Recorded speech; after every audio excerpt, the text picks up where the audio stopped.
beneficiary broke ground for this project. All right. Now, when the children took this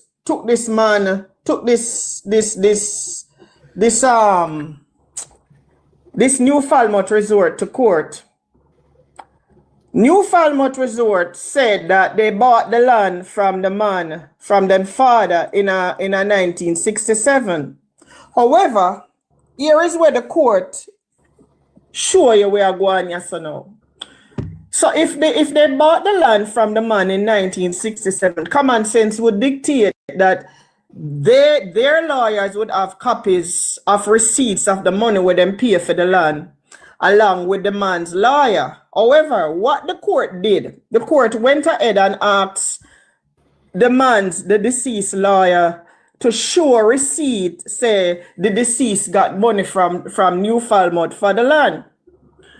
The gentleman's lawyer could not show those receipts because those receipts were not there, never paid for. What did the court do? The court never turned to New Falmouth and said to New Falmouth, okay, you show us the receipt because you're supposed to have your copy, okay? They did not do that.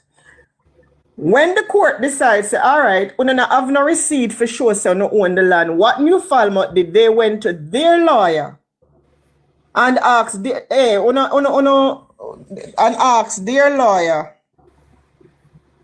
to produce a letter to state that there was an agreement between New Falmouth and the man that died when named Jobson. The letter had no signature on it. There was not a signature from the deceased or a signature from New Falmouth or New Falmouth representative to say that New Falmouth was in agreement with Jobson for the land. Now, Mr. Jobson died in 1980, right? All of this issue with New Falmouth never established till 1974. So that makes sense. Or you're gonna buy the land from the man in 1967 when you never properly established, because there are no records going back to the 1960s to say that New Falmouth Resort was established back then. The records on file are saying that New Falmouth Resort was established in 1974. So how you buy land from the man in 1967 and how come is after the man dead, who no one come establish say no own land? But here is where it gets funny. The Phelan family from Texas is connected to New Falmouth Resort Limited.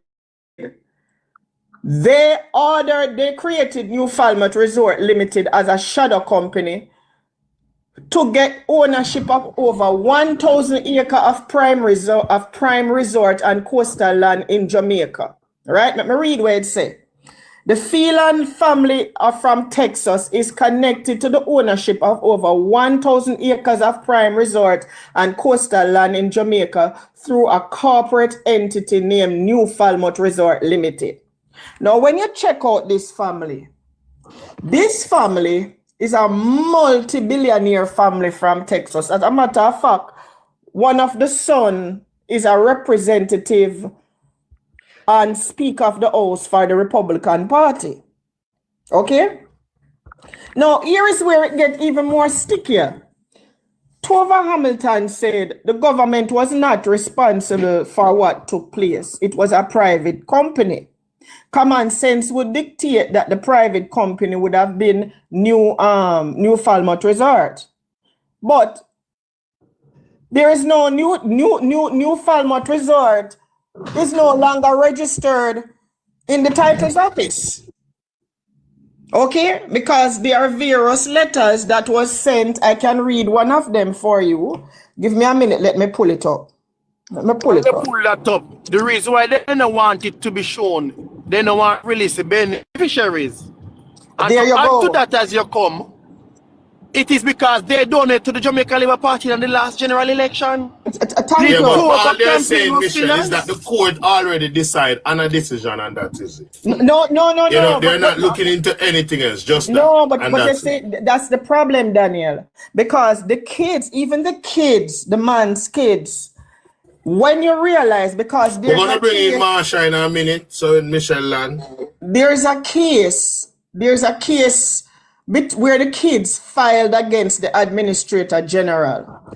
And when you read that case, here's what that case says. Application by first defendant to strike out the claim. This is a claim from the administrator general, who claimed that the sons took 30 years after their father's death to go investigate about the land, when it was the job, because when the man died, the oldest one was 12 years old and the rest were minors. So it was the job of the administrator general as trustee for the gentleman's estate to put the lands in trust for the kids until they became of age. So the excuse she used, that they came 30 years after them father died, because apparently the kids were still of the knowledge that they still had possession of their father's land. Apparently now they found out that New Falmouth come in at the picture.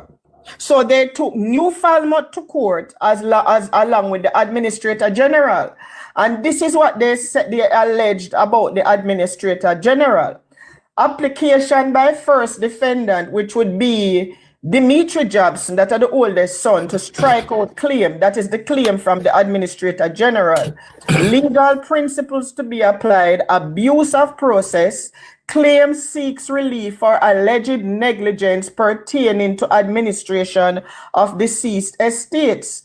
Whether remedy for breach of trust can properly be pursued as a negligence claim. Section 39 and 40 of the Administrator General's Act, failure to comply with duties of trustee. So based on Section 39 and 40 of the Administrator General's Act, which was to act as a trustee for the children, she failed to comply with those duties as a trustee for the children. And when you read the court documents, you understand that the administrator general, the judges in this case, all of them were involved in shafting the children in this case. All of the judge them, the administrator general, the whole of them should be behind bars. All right, all it there, said Michelle. All it there, sir. Marsha, welcome. Marsha, welcome. Good evening, Daniel. Good evening to everybody on the panel, even those who have slaughtered me. But I just want to correct something. I'm not here to argue with anyone's understanding of information that is read. Miss Bradshaw, did you look further than 1973 in your research? I have been reading papers back from 1960. So don't ask me if I've looked more than that. Did you hear what I said about what happened in 1974? I understand what you're saying. I'm not here to banter or to question you. I don't. No, when you ask me, because let me explain something to you. Let me explain something. No. Well, I'm not coming at you. I am not coming at you. I am explaining something to you. Whenever I come to relay information, I get all my facts. I dot all my I's and cross all my T's. So go ahead. Did you look at the claimant of the actual adverse possession that was filed in court? Hold on a minute now. Before you go to adverse possession, Michelle. Hold on, people. I have to mute you guys. Sorry about that. Do you know? I want you to leave Michelle and Marsha. No interruption. Because before talking, it's going to cause confusion. Please. I give them the floor. Please. Afterwards, I give you guys a chance. Before you begin to talk about adverse possession, do you know that the owner of that property, that people have been on that property for over 50 years, and the owner of the property, who was Mr. Jobson, gave them permission to be on the property, so they are not squatters. Mrs. Bradshaw, with all due respect, I understand the position in which you're articulating in regards to my question, but my initial question, I will repeat it again as just being helpful. Did you look at the individual who was attempting to do the exact same thing that the AGA attempted on the bequest of the decedent? If you didn't, then you just have to say no, and I can even send that to you. What is the name of that individual? Because I saw a court document of 99 persons who were on the land who New Falmouth took to court. So which one of the persons are you talking? This is dating back, and it will give you additional detail as far as. I'm asking you to give me the name of the person. Okay, I didn't hear you. The name of the person, the plaintiff is New Falmouth Resort Limited, and the first defendant is Chisholm and Company Limited, and the second defendant, J. Henry Chisholm. Hold on. It's not the company. I don't know where you get the company as being Chisholm and Company Limited. Chisholm, hold on a minute. Chisholm is the owner, is the CEO of New Falmouth Company, madam. The argument correct. that okay. Ladies, I'm trying to be helpful. Make sure talk now, Jordan. Make sure talk. No, I want to make an interjection. 1 second, Marcia. So here's the thing.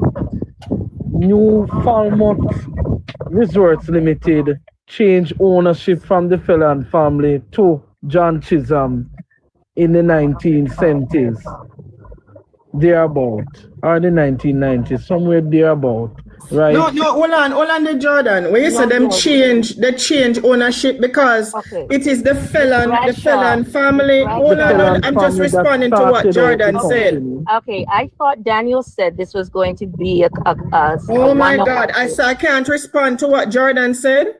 Because there is legal implication to what Jordan says. No, there's no legal implications to what he said. Anyway, go make sure talk, Jordan. Jordan, make sure talk. The company is still in existence. You may want to look, Ms. Bradshaw, at a court case that preceded the timeline in which you gave your information on. And that is Mr. Chisholm himself, who underminingly tried to do adverse possession on the property. And if necessary, I can inbox as a courtesy. No, I understand where you're going with that because I have seen information. Let her finish. Go ahead, Marsha. That would also lead you to information in the document that shows the timeline of the company in which Mr. Chisholm is stating that he was also promised the property. If you were listening to me before, hold on. If you were listening to me when I gave a breakdown of how this Chisholm and these people come into place, the Felon family used New Falmouth to obtain this land. Okay? That's right. Mr. Chisholm was the CEO of New Falmouth Resorts. The argument that is in court, when the kids found out what the argument that Mr. Chisholm came with in court, is that the land was purchased from Mr. Jobson by a Cecil Abrahams in 1967 before Mr. Jobson died. Correct. Interjection, Michelle. Please raise the point. Hold on, Marcia. Please raise the point, Marcia, that the Administrator General of Jamaica failed in its duty, whereas the land is technically in the government's possession, so the land is legally owned by the government until the rightful owner, which is the children, to be of age. So because of the failure of the government of Jamaica, create the problem. So no squatters on the land. So Miss Marcia, you need to go back. Go back to your information. Come to Michelle. Hold on 1 minute now. Let me just put this in place. That's what I stated. Hold on now, guys. Michelle, Yes, remember baby. that the Administrator General said that they couldn't find. Hold on, Diane. Remember, so the Administrator General said they couldn't find any evidence that the payment was actually made. Oh no, but hold on, Jordan. It wasn't the Administrator General that said that. The judge. And the court said that. The judge. The Administrator General said that there was a court case with the Administrator General and New Falmouth Resort where the Administrator General made a claim in the court so that they could not find any evidence that the payment was but the court, hold on, Jordan. The court, when the court make that statement, hold on, guys. When the sons took New Falmouth and the Administrator General to court, the court asked New Falmouth to produce because what happened in the court is this. What happened in the court is this. Why there was such a long dispute over this land? If they paid the man 29,000 pounds. But not even why that. There was a long dispute in this? Not why even there that, are not any even factual records to show Daniel, the evidence of the purchase of this land? Not even that, I'm Daniel. trying to guide you on. Hold on, Miss Marcia. Hold on, man. The administrator. Come to Michelle. Hold on, no, one minute, no, man. It's not even that, you know. When the sons, because the sons took the Administrator General to court for abuse of trust, for not securing their father's property as she should have, because the father never died and leave any will for them. That's right. So the court took both New Falmouth Resort and the Administrator General to court. In court, New Falmouth Resort contended that a gentleman by the name of Cecil J. Abrams bought the property on their behalf. So this man acted as a broker for them and bought the property from Jobson in 1967. When the court asked New Falmouth Resort, when the court asked the lawyers for Mr. Jobson for copies of the receipt, payments, the lawyers said there was no such payment. Lord Jesus. Secondly, I am amazed that because if the deceased lawyer supposed to have copy and the lawyers for New Falmouth should have their copies as well, no sir? Because that's an agreement. That's a receipt that showed that payment was made. Somebody should have a copy. Thank you. When the court continued and said, all right, them not get the receipt. What did New Falmouth do? New Falmouth went to their lawyers and got a letter from their lawyers. An unsigned letter. Thank you. An unsigned letter from their lawyers. I'm going to find the letter and read it. The lawyer, the unsigned Too much foul play in this case. Too much. Hold on, Daniel. Hold on, Daniel. Bradshaw, it goes back to my question. Hold on, Marcia. Take telling the Marcia. Make sure talk, man. Make sure they in the conversation. Don't shut her out. Don't shut her out. Let me hear what she say. Miss Bradshaw, it goes back to the question. 1 minute, Marsha. Good evening. Good evening, everybody. Just calm down on yourself, because what Marsha is highlighting is that there was more than one way and more than one angle fraudulent transaction was going on. That's what she's highlighting.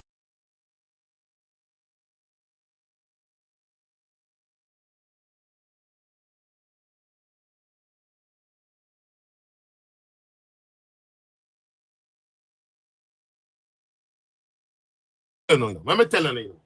Come to us. You know why I respect people in a inner city? Because you can't go around them. It's a street smart, don't play with them. I am Even when they trying never to go to university. Daniel, make sure talk. Let me hear where she go. Let me hear where she Come go on, with sir. that argument. Okay, it is not about that because the same thing was attempted before Mr. Jobson's case, and that is what I'm trying to highlight. Attempted by who? By who? I do the case. I am asking you the So that means you're question. offspring of the Hold same on, resort that was trying to get this one long time Attempted then. by who? Is that what you're highlighting? Yeah, that's what she. Hold on. Attempted by who? Michelle, hold on, just calm down. What she's telling you To is ask that, a good question, still footer. yeah, but hold on, what she's telling you is that the two friend them start the company in the 60s. And there's two friend them start the swindling of the land in the 60s. So the two friend them they break up. Footer, stick up in right there, so. Just hold on. The two friend them break up, and when the two friend them break up now, the two friend them was at odds now for try to get the land from them one another. That's what basically that the case where Marsha talk about. Hold on a minute. Come to Michelle. And that is directly with information that you can dig deeper to the origination of the land. The origination of the Michelle, land. come back to Michelle. The Come back to 1800s. That would directly link how this happened. Look. Sweetheart, we're not going to go back to the 1800s. But top up the life, people. Them are saying restriction. Top up the life, people. How can you not, if you are talking about something, man, you have to if you allow me to speak. Be a restriction, them saying. I'm not you. I asked put a big question and you cannot answer it. You cannot answer it. So the best thing you can do. Speaking, I will answer it. You continue to try to speak over me. I am not trying to speak over you. I asked you one specific question that let me address why I said what you're again. One at a time. Marsha, Michelle, one at a time. Again. Michelle talk and then Marsha respond. You cannot come and tell me about what took place in the 1800s. When there is documentation to say that this whole thing started with a project called New Falmouth Project, which was backed by the New Falmouth Resort that was not established until 1974. And I'm telling you that you're incorrect. Oh my God. On May the 10th, 1968, the whole aspect of this New Falmouth, this resort was Big some taps the people. Them I report me live, you know. Big some taps. Was a resort that the Phelan family from Texas used New Falmouth Resort, created New Falmouth Resort in order to get access to 1,000 acres of land in Jamaica. On May 10th, 1968, Hugh Lawson Shearer broke ground for the project. The project was to build 17 hotels, villages, and villas in Trelawney. Okay? That's the project. In 1974. Hold on, you can't just go so. You can't do that. All right, so please refer to volume number. Hold on, Marsha. No. But me and you overweight and to the Marsha. I'm gonna hear you highlight all of these things where it come from. Highlight it. I did because I'm gonna hear you mention nothing like this. Daniel, this case has over 12 different cases. In addition to a Privy Council case. No, your uncle said where the youth are say a total foolish. The court finalized this, and where it come from is just the man where I am man to come. Daniel, the court finalized this, but Daniel, in addition to this, Marsha. Hold on a second, sir. With all due respect, I was asked to speak. What took place between New Falmouth Resort Limited, which is the plaintiff, and the Chisholm Company Limited directly highlights a section in which Mrs. Bradshaw is not mentioning, which What is also section is that? critical. But groundbreaking was done on this land already. Because there was no Chisholm Company Limited. It Number was. one. Okay, I'm going Mr. to pose it Chisholm, for you Mr. right now. Chisholm, Never mention a company that was not there. Mr. Chisholm is the one that founded that was the You're CEO. wrong. Wait. Marsha. We could get that straight now. No. You're wrong, ma'am. You're 100% All right, Miss Marcia. Miss wrong. Marcia. Miss Marcia. Let Marsha explain. One question to you, Miss Marcia. Do you know why Portia Simpson Miller couldn't purchase the land when they tried to formalize it? Because when they asked for ownership, none of these people could provide it. That's what started the process of regularization. So the people who you're defending, you are the people moving the goalpost. You're moving the goalpost. And I did not finish speaking as I wasn't there. No. If you cannot provide proof of ownership, you can't sell land. Okay, so let me ask you a question. If that's the case, then why did Mr. Chisholm himself took $1 million on the property and was taken to court? Because the Administrator General failing at the first place is the government's property. The Administrator General was not involved when this happened. What kind of rubbish you're talking? How could the administrator not be involved? Hold on. I am not no expert in law. I am looking into this. And I am going to ask Marsha this question. Marsha, based on how you see this case been raveling from day one come up, now I'm hearing about groundbreaking that takes place in Sheraton. This is very serious. How do you look at this case? Because, Daniel, there's a big piece that is not being mentioned here. I heard about that piece today, but I'm asking how you look at this case. Why the children was left out. No, hold on, because with Marsha, what year did the Chisholm... Yeah, man, stop, cut, no, man. When you do that, we're not getting what we want. Started originally back in the 70s, before Mrs. Bradshaw gave the What year in the 70s? Oh, what before? What you mean? Didn't I say that? Hold on, Michelle. No, put along me when me attack. Just hold on, Michelle, because we are trying to iron out something. Make him finish. Like when him start, him cut me a while ago for put out a point. So what year did the Chisholm case take place? Marsha, you have the documents, right? I do have They started a mortgage originally, Futa. Let me go back to give because I wanted to give her this information because then she will have a better timeline. I was not even trying at all to erude to her. No, man, we just try to line up everything. The first plaintiff filed 3 years after Jobson's death. But they took out $1 million. 3 years after his death. Okay, so that is 1983. Right, he died in 1980. By the same person. All right, so hold on, Marsha, just hold on. Most of these documents come forth when the man alive.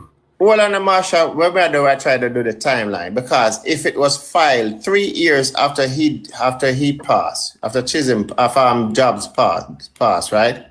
Then that means that the case should be in the Administration General office already. Because the Administration General, the administration was formed in 1973, the No Bastard Act. Okay, to deal with that, if your parents died and don't leave a will. Right. They are so the that is what the Administration office, that's what the Administration General was formed about. I don't think this was mentioned in any of the court documents where it also stated that's all I know, but that's what I'm saying. Because I'm saying apparently. What do you mean? What me I do? Apparently, there's a lot of different information out there. Footer. There's a court case with Mr. Chisholm and Exim Bank and Bank of Jamaica. All right, that is totally separate from what is going on right here, sir. Okay, Mrs. Bradshaw, with all due respect, and it's not Mrs. Bradshaw, it's Miss Bradshaw. Well, Mrs. Bradshaw, we all can learn from each Miss, other she said because I miss. gave you the information at length in regards to the case, and you're still disputing the information. No, And what I'm going to do as a courtesy, and what is a courtesy? I'm going to screenshot the front of it because back then they didn't use claim number so that you can see it for yourself. All I was correcting you was that there was precedent prior to the timeline in which you were advising this audience. No. Listen, what I was reading from is court documents. And I'm reading from court documents. No. You're gonna hold on there a minute because the court documents I am reading from are you going to allow me to finish? Are you going to allow me? Are you going to allow what did you say a while ago? Did you call me a liar? Where the little dirty girl you come from? All right. No, Michelle. You know me not even hear what she says still. No, she called me a liar. She called me a liar and then she jumped. And when I call her a liar, she said she go sue the PNP. And she go swarm mama. Tell her go swarm mama. Yeah, no, I let them dry you. Just continue upon the point. I let them dry you. Right. That's why this is no. We're not disrespect towards each other. So we are reason and you are reason with us. See them we get one more restriction. Hold on, Daniel and Michelle. Hold on, man. The people them stand up and I wait for something so them send in for my life. This girl. One more restriction. This girl came to create confusion because she didn't want me to go along the line where I was going to show how the government of Jamaica has been involved in this along with the courts and along with the Administrator General. That was our whole point. Because you don't find no problem with this case, but you can go on every live where the labor right is and go and read it out and say, yes, the court is right. But you don't look into nothing else. But when Michelle Bradshaw highlight these things that you are not highlighting, you're going to call her a liar and go, let's discuss it. But Daniel, they send these people out to do that because what they don't want to know is that... soon come. Give me like 3 minutes, Daniel. Every single time this land... Daniel, every time the land make a movement... That woman have standard, that's how I have you. Under the Jamaica Labour Party, the land litigation takes place. May I please? Right? I want you to look upon the administration department, right? And Mr. Gilbert Gibson, what you want name, died 1980. Did any title or subtitle was provided to New Falmouth before 1980? That's one. None of that. Cool. Two, the administration department was the trustee for the 21 children.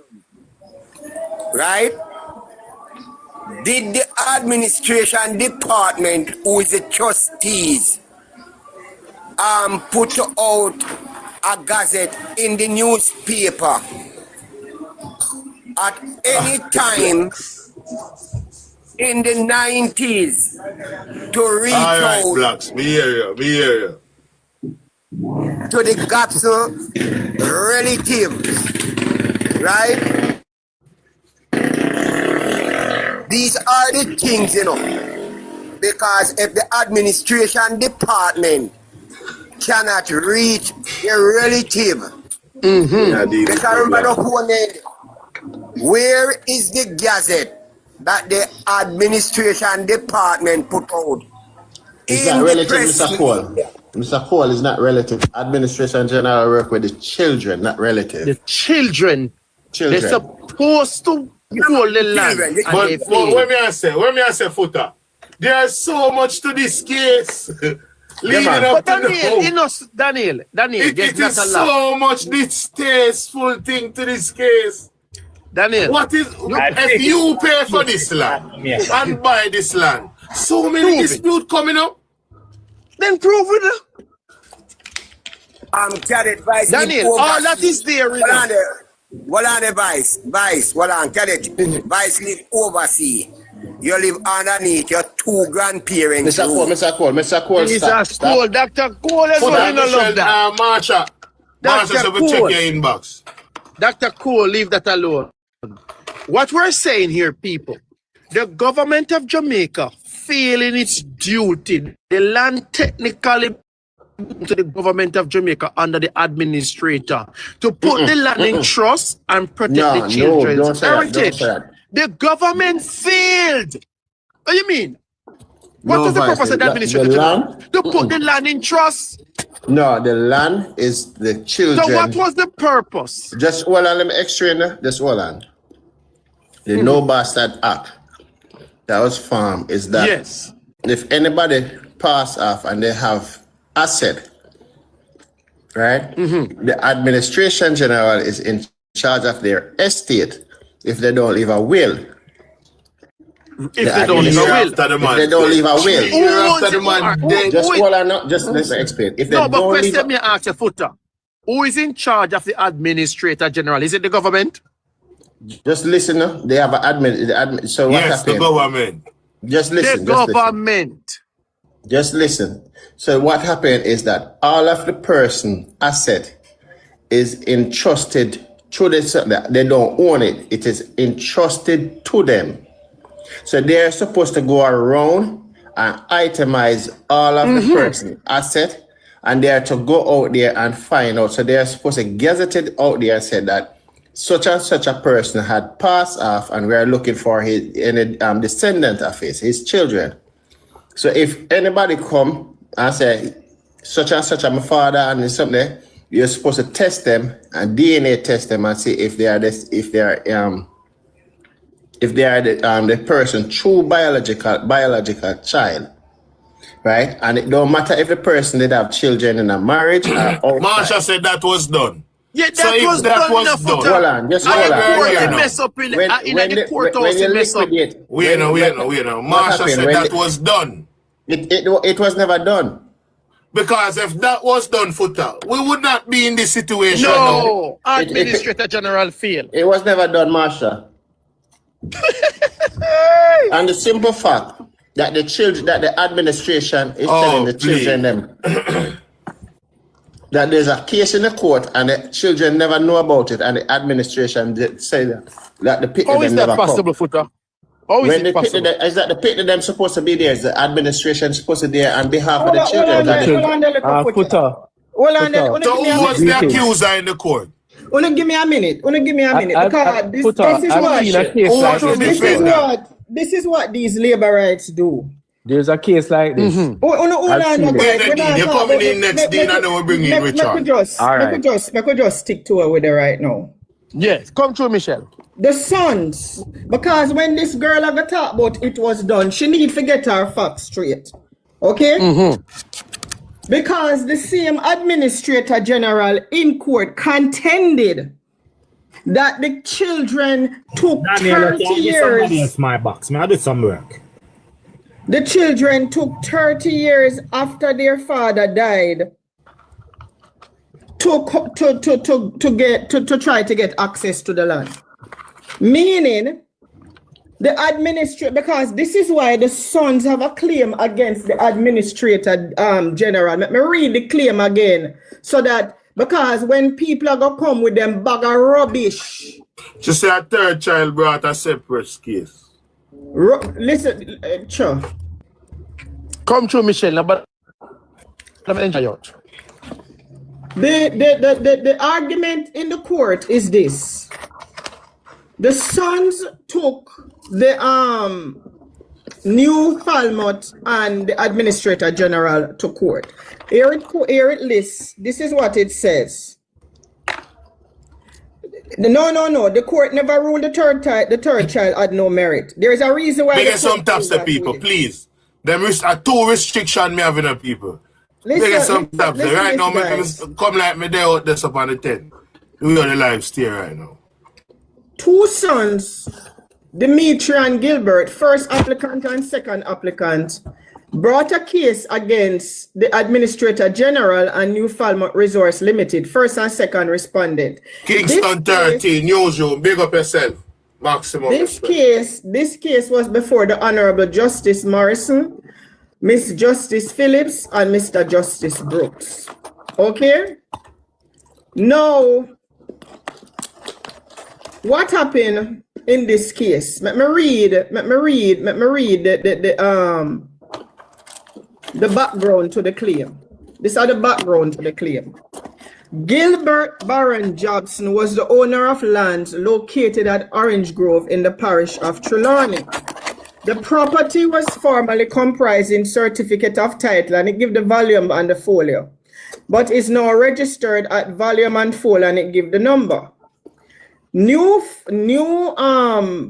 Falmouth contends that the property was the subject of an option to purchase dated the 15th of September 1967 between the deceased and J. Cecil Abrams. The option to purchase provides as follows. Now, this letter, come on, I want to understand the letter here. This letter now, this is after them claim say them pay over £26,000 for 350 acres of the land at £1,000 each, right?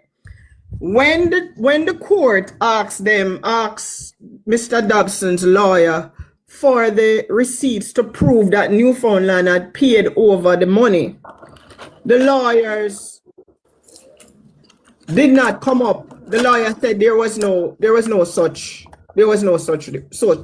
receipt. Okay. Now, this letter now, when the court said there's no, when the attorneys for Mr. Dobson said there's no such receipts, they presented this letter from their lawyers the 15th of September 1967. This is the date of the letter. This is when them no receipt, no, they no, because even though a New Falmouth supposed to have copies of the receipt, the court never asked them for them copy, you know, right? So they went and they got a letter from their lawyer, and the letter where them get, the letter wasn't signed by Dobson or by New Falmouth. The letter said, in consideration of the sum of £100, receipt of which is herein acknowledged, paid to Gilbert Jobson of 10 Redills Road, Kingston 10 by J. Cecil Abrams of 24 Sunrise Crescent, Kingston 8, acting as agent for the proposed purchaser, I hereby give you 60 days option to be exercised in writing on or before the 13th day of November 1967 to purchase at the price of £90 per acre land known as Orange Grove, believed to be in between 300 and 350 acres, more or less 300 and 350 acres, more or less, in the parish of Trelawney, with registered title in the name of Gilbert Jobson, and it lists the volume and the folio. And then it went on to give the conditions of the option to get the land. Now, Gilbert Baron Jobson died intestate on the 23rd of May 1980. He was survived by mostly minor children. He will hereafter be referred to as the deceased. On the 30th of December 1980, I'm going to listen to it, you know. So he died in May. And on the 30th of December 1980, the Administrator General was appointed administrator of his estate, which on paper included the property, as the certificate of title for the property was still registered in the deceased's name at the time of his death. Stick a pin right there, so guys, let this make sense. If Mr. Chisholm from New Falmouth is saying they bought, Mr. Abrams bought the company, bought the land for them in 1967, why is it the title for the property? Key facts, take time with it. Why is it the title for the property in 1980, December of 1980, after the man died in May, the title was still in the man's name at the time of his death. So 1967 to 1980. 13 years, 13 years. Okay. So... All right, I just yourself for me there, Michelle.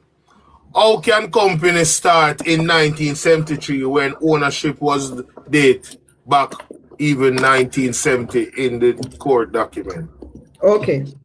But here is where it goes now.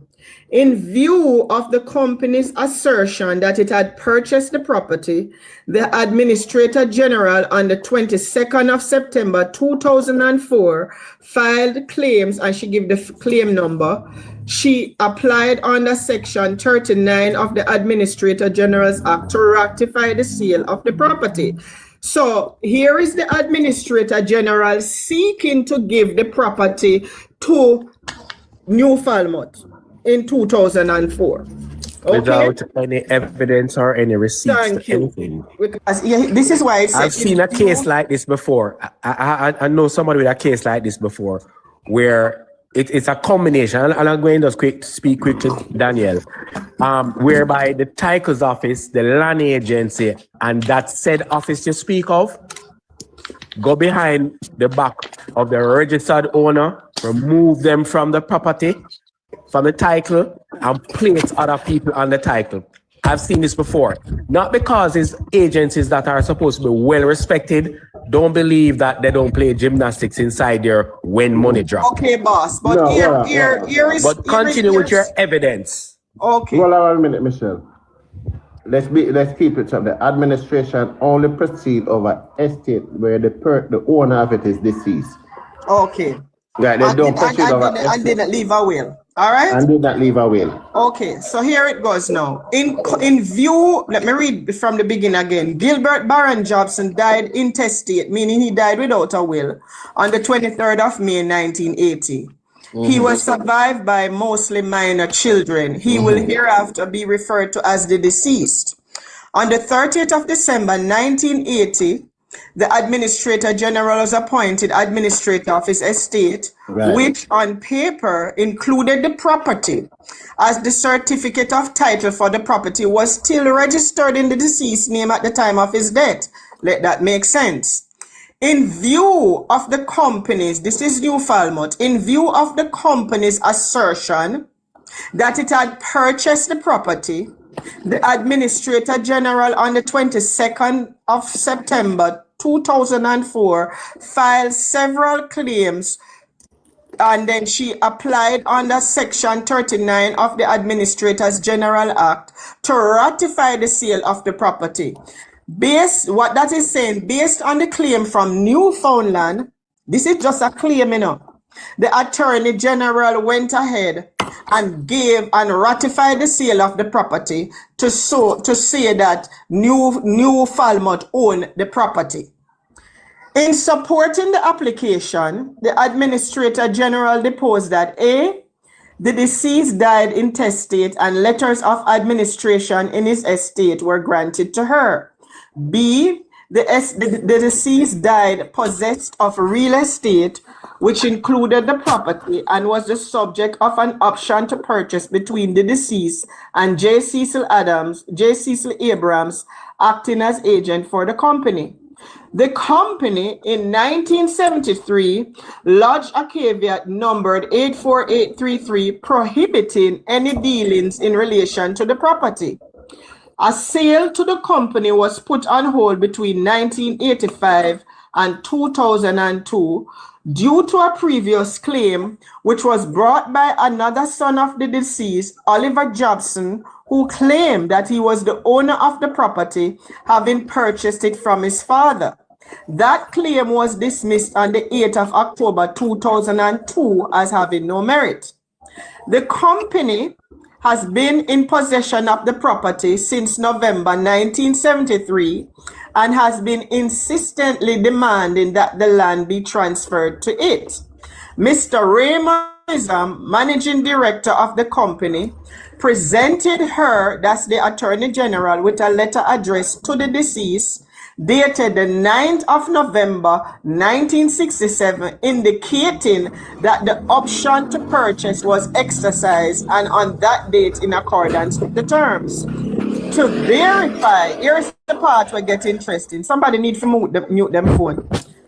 To verify the allegations of the company, she contacted the deceased then attorneys at law, Livingston, Alexander, and Levy, for copy receipts confirming payment of the purchase price. However, nothing was produced. Mr. Chisholm presented a bill of costs dated the 5th of September 1969, prepared by Clinton Hart and Company, solicitors representing the company, which indicated that the sum of £26,900 was paid to the deceased attorneys at law. In the absence of cogent evidence that the purchase price was paid in full, authorization was being sought from the court to ratify the sale of the property to the company. The application was also supported by an affidavit of Mr. James Chisholm. Your life is restricted based on copywriting and pre-recordings. TikTok, you want me to send you up in your mother, man. If you go here now, what me over in this in the content over here? What kind of substance is the people? I want drink over here. Who have something drink or TikTok and feel it, you know? Somebody will report the live, man. Them say for you they near the phone and a drink, come like them and feel it. Come on and say, which substance in our consume over here? The people them live for my life every day. TikTok, you see somebody a drink, you feel it.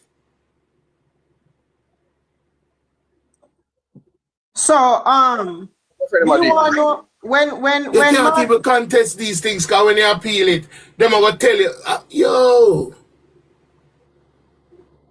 Burn the fire, Michelle. May I give you 10 more minutes? Come on. So when Marcia got talk about this goes back to the 1800s, she talking object rubbish. So Mr. Chisholm now present this affidavit. Yeah, they were reported. It says the company has been in possession of the property since November 1973. But here is the thing, guys. How could they be in possession of the property in 1973 when the court document said Mr. Jobson died in 1980 and the land was still registered in his name? Let it make sense. Michelle. But I am saying this dispute been going on for so long over this land, Michelle. But and Daniel, people is making people are making it look like say is a man left him land and gone a foreign and come back come see people on him land. No, but Daniel, remember last night. So they make it sound in a dean. Yeah, but remember last night Silver, whatever her name. When we get the understanding that these people was granted permission to live. Yes, but the point I wanted to make, Daniel, is that Michelle came to the where the stumbling block is. And that is why I asked last night. I don't remember who live I was on. Michelle, I think you were there. And I was asking in the comments, this guy named Silver Fox or whatever. Top of the line, people. That was me. I think I got same Daniel. He gave the impression that him had the volume and folio number or the title right in front of him. And that is why I was interested to know the transfer date on that document. Because that is important, you know. That's why I said to you earlier, Michelle, I've seen where the titles office, the land agency, and this administrator general office follow the life, people. Follow the life. Follow the life. Follow the host people. Them transfer people property, especially deceased people, the fan club. And they make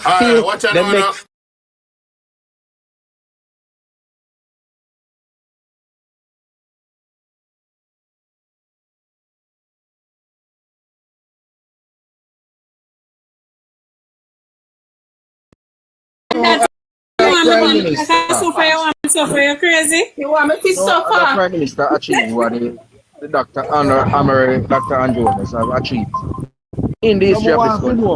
I want to know the people who don't less upon the people and property. For them people not have property. No, they not have none. A people property they want. Why for them people them not take? Why for them family not take them and put them on them property? And seize all the talking and all the back and forth. Big Breeze, them just want somebody to blame everything for and two Andrew name easy to call. Andrew name are the easiest name they can call, so a female name them a call. Nobody else in the parliament, you know, Andrew alone run the government. Hey, look, so Andrew alone in there. Andrew and Miss alone run the government. And Miss Wellness, I think what them alone in there. Polling don't get so much bashing, I swear. I tell you. Bruce don't get so much bashing. Golding not even deserving to be even bashed by the Jamaican people. Him not credible to even get bashed. Him just get dashed. Andrew don't plan. Well, I'm saying something to you. The Prime Minister don't study PNP. Long time. So all of this expect this. The Prime Minister says the Prime Minister. Prime Minister expect the whole of this guy. Don't study PNP. So them can't get him out. You see me? They cannot get him out. The last election we run. Not last year. That go 1 year now. September come to go 1 year now. Yeah. All of the PNP MP candidate they run against Andrew Oles. Not the Jamaica Labour Party. When in the challengers, you know, they run against Andrew Oles. You know that? Yeah. 1 p.m. Let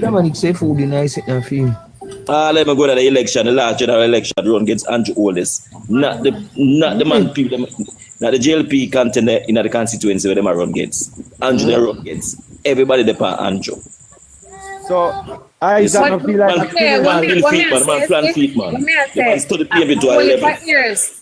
DJ, I want to hear that me can understand. Me not really follow it up, but as far as me can understand, I want to hear that they landed there. So what happened to them time that when PNP didn't power? What did happen to them time there? Them never say the land what they end up on enough for them. No, but the PJ sell it, man. The PJ sell it, you know, to the private people, you know, 1993. Yeah, exactly. So we never keep it in people. Why sell it? Exactly. Why you never give it to the people? Why you never give it to them? Yeah, man. Hold on, Mr. Something. Stick up in this. Mr. Something, hold on. Mr. Something, listen to this. You have to understand, you know, PNP, you know. PNP is my PNP cultist business, you know. You see the people, I remember, no people don't want to say it. This is the people where them private people, where PJ sell it to the whole of them are PNP. Yes. PNP business people, the whole of them are PNP.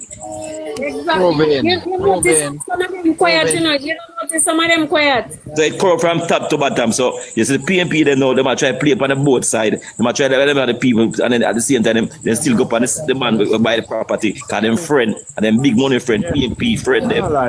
DJ, if you look at it, when they find out what happened, you don't know, so what if them find out what happened now and some of them quiet, you know, see? Yeah, but then just want to play politics, not going for PNP. Right. So everything I'm just call the Prime Minister name. That is PNP photo. They have to call Andrew name. One of the companies that are involved is Proven, and if you look at the directorate of that company, DJ Chance, you will see a big PNP big shot them. You understand? Oh boy. Thank you, say, world not ever brother. I'm happy to hear that. So thank you, say, world. Understand. Well, I'm saying something to that again. Not understand PNP government over them world. PNP, well, I'm saying something to that. PNP government don't sell people just wait name them naturally. So after they name them, be a PNP. When name them after be a PNP supporter, something connected to the PNP. They don't just take people just out in a bidding like I just anybody out of the blue. So yeah, but to the people to get certain things. Activists are yes. You know. So when them people get a place of a buy and whatever, them are PNP business people. When PJ sell it to them. Them private sector people, you know. They have some connection to the PNP. No, they have to make it look bad for Andrew. You know, see Andrew, they might turn it over pan. And say Andrew didn't know about it and keep quiet. And who didn't know about it and keep quiet. And feel like the man shirt no man. No man. It's PNP not going for them. If I understand PNP, well I know not going for them, you know. So they have to politicize it. They have to do it. But understand PNP. Okay, but them. So them deal with these things, you know. I want them be them. I want them do the damage. Anything they try to flip the script all the while. Evening tide, them that's a labor right do it and them do it. Shooting a Bob Marley. At them PNP shoot Bob Marley, they say a labor right do it. And so them flip the script all the while. Since sitting come in, they say a labor right. Because Labour Party are no hooligan like them. Exactly so. Because them are born hooligan. You have to understand PNP, man. PNP do the damage and then try to flip the script. You see me? That is it.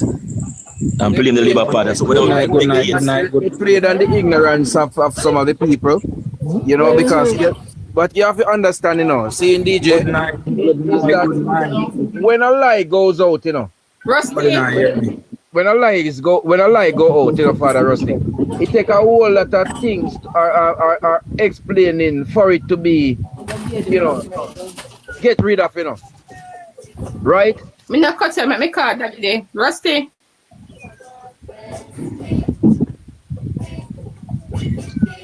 Oh, ain't see. All right. Yeah, continue. Anybody want to give me a chance? Anybody want to give me a chance to talk? Go ahead. Yeah, man, talk, man. No.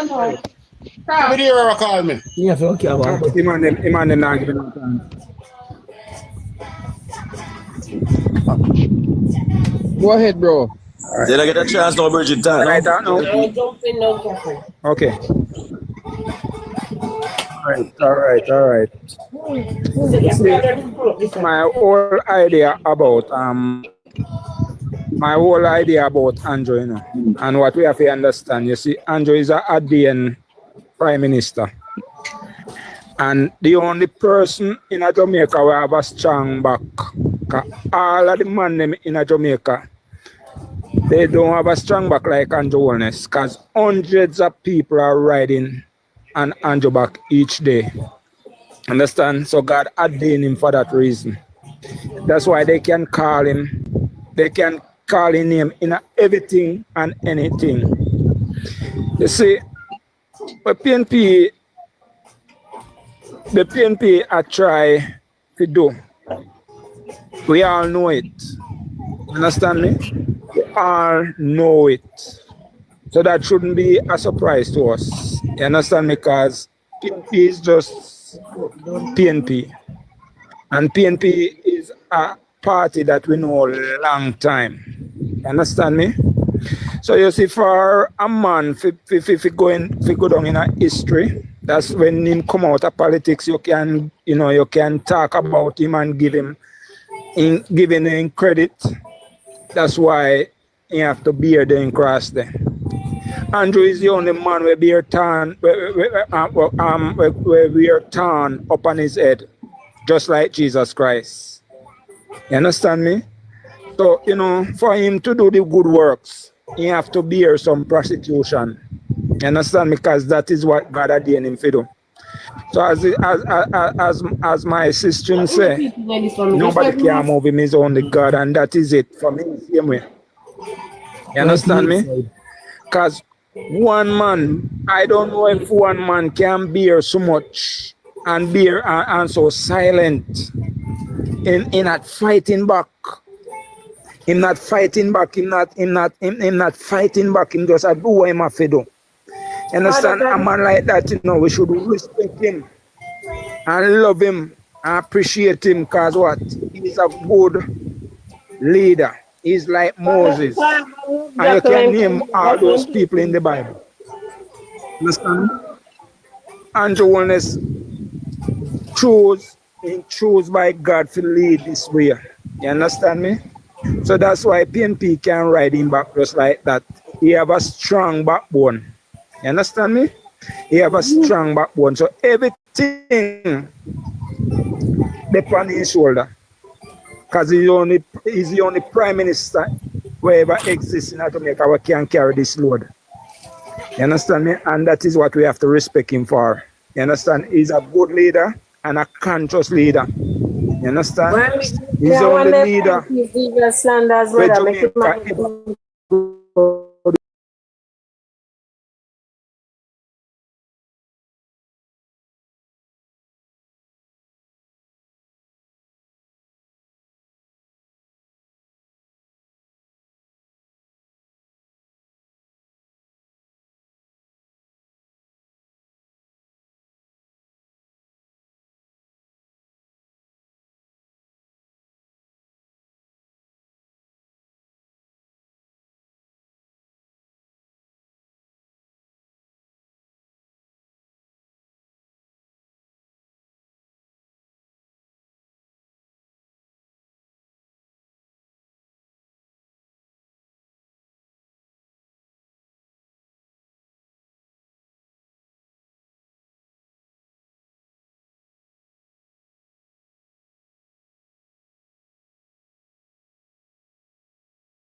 full me. Hear the man.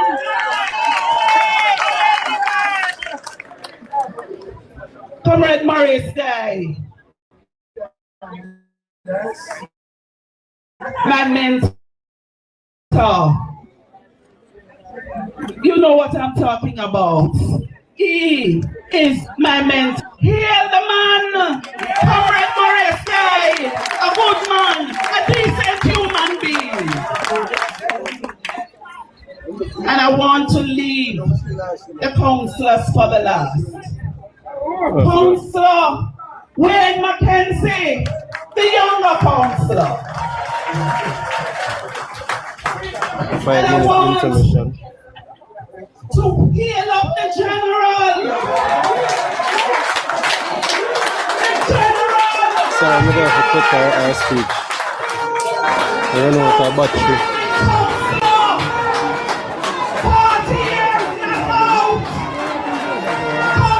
Phone battery want to charge. And I look for a power bank. Anyway, what's on there? I don't know if you move. You don't know if one. I want one. You don't know if you move. Good while up. Yeah. Just give me a minute. Give me a minute, people.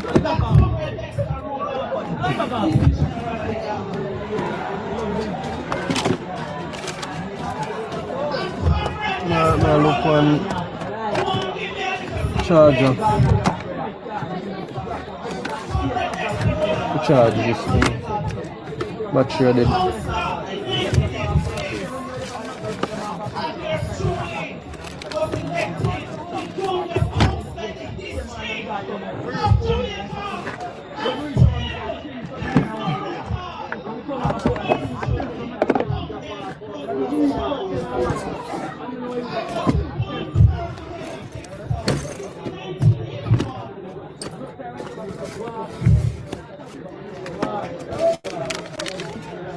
I know, so all of the charge of them.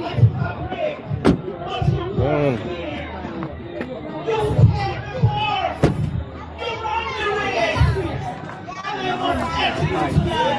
Sorry, the teacher. Watch out.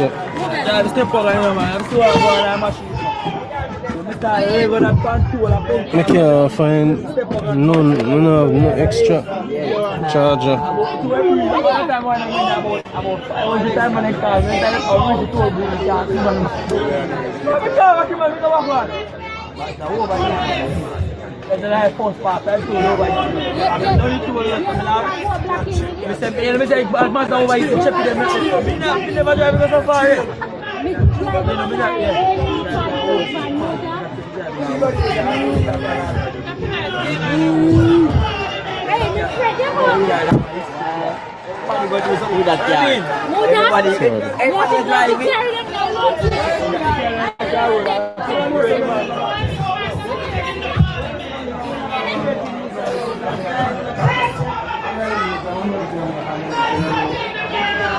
The battery is dying.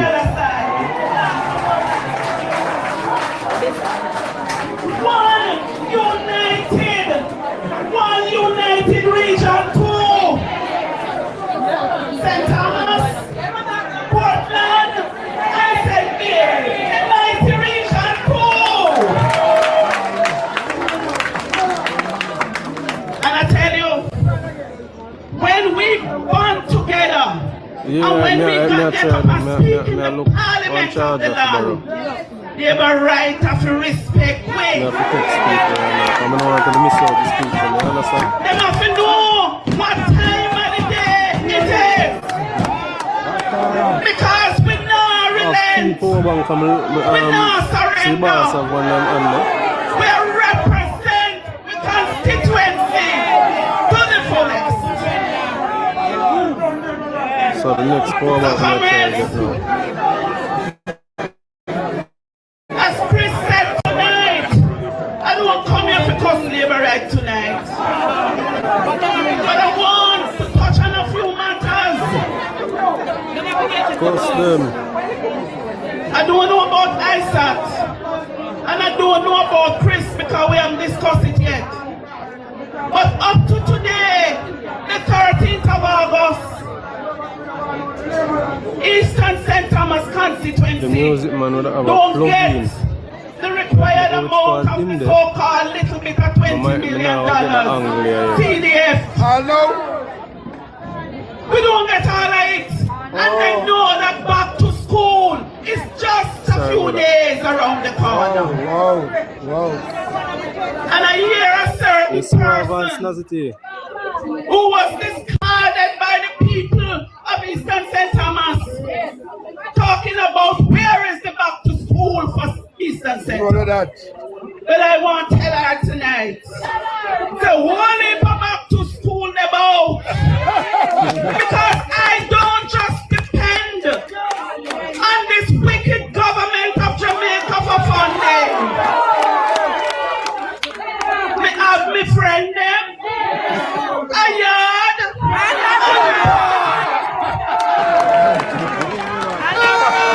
I know a young member of parliament will say the same thing. He have a friend a yard, and he have a friend abroad. So back to school is here for you. And he have been lion, you know, TikTok. Yeah, man, you hear that? I'm saying the lion. You know about that? All right. Send the lion there. So comrades, I want to tell you, I hear them talking about highways. But I want to remind the comrades here tonight Send the lion. that it was PJ Patterson and Portia Simpson Miller who started highway in Jamaica. So everyone talk about highways. Highways were created by the People's National Party. And small up the road too. So comrades, Member of Parliament Chris Brown made a plea to you about getting out the votes. Because in fact, there are more People's National Party comrades in the island of Jamaica. So if we get out the votes, no Labour can't win in this country. So we need to come back to basics. One leader. We need to make sure that our votes come out on election day. I can't see for the life of me. We've been having so many rallies across the country. When you look, PNP River come down bang to bang. And on election night, you say, what can go so?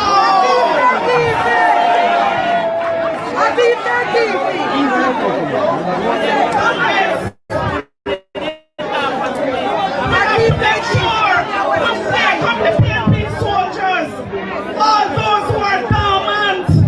We have to make sure we enumerate the young people and not just enumerate them. We need to keep them close. The younger people are the future of this country. So we need to keep them close and get them to vote PNP on election day. I was a jail piece shit. Sexy body, not if you put a sexy little more. Me love you no bad. Me love you no. Anyway, I start Buchanan to add to the People's National Party. ISAP is a power strength. Yeah, man, I want to say one more thing. ISAP. One lion boss. You hear them criticizing sometimes. And it's just a few in the media. But I start having own style. And that's why we say one ISAP. One ISAP. Type of one ISAP. Orange heart. Send up them orange heart. They send up the ISAP heart. And the lion, remember lion, you know. It's been honored I've walked the hills and valleys of Portland. If it's West Portland, next day working as send an up the ISAT officer already. of the Ministry of No, Labour. man, I wrong lion that. I And walk we come send the lion. walk in all the districts and we Wrong lion that. register people on the PAD program. Right. We register people on the not a farm work campaign. program. We register Nature our Girl. old age pension It's out. not a campaign. And Dexter was So what it there is? every Constituency. step of the way. 40th anniversary. I remember we had a If you big want to trick a black man, you meeting put it in writing. in the Port Antonio High School where we carried on every single old people and get them registered on the PAD program. Next thing you remember those days. One term like So I have worked in Portland along with Dexter Roland as an officer in the Ministry of Labour. And guess what? We never just only register PNP. Everybody. We register everybody. So when election the other day, Nature Girl. I could have called up a couple of people and say, remember when we have a stack up here and now. Yes, So we want you vote for yes, us. yes. I said enough respect. Yeah, got different set of guns. We have No more a team in Region 2, and we want to keep that team. And we want Western St. Thomas, and we want Western St. Mary. And with God's will, we are going to get it.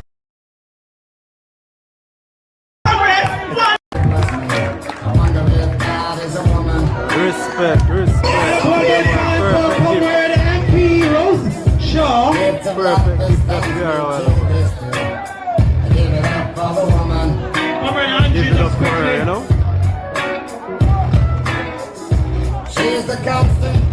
Comrade Mackenzie, step forward quickly, thank you. For this quick presentation, Andrew wants to present views for us.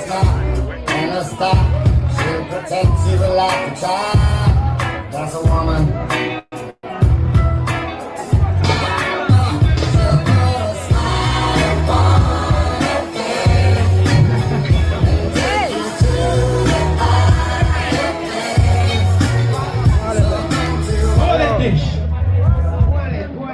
Alright, so now I get the power bank there. One market deep on the app. You did it. Dear man, big up yourself. Alright?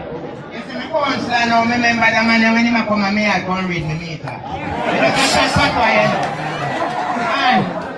And he come and he say, you know, let me think for her. See, that's so good.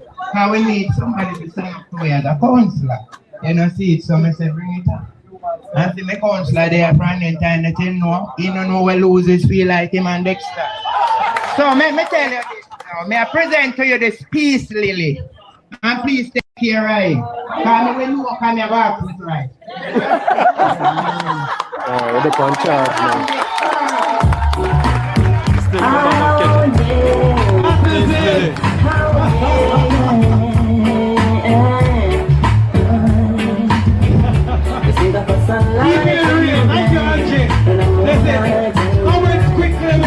Welcome to the platform, former Member of Parliament out of Central St. Mary, to bring a quick greetings to us. Put your hands together for Comrade Dr. Marcia.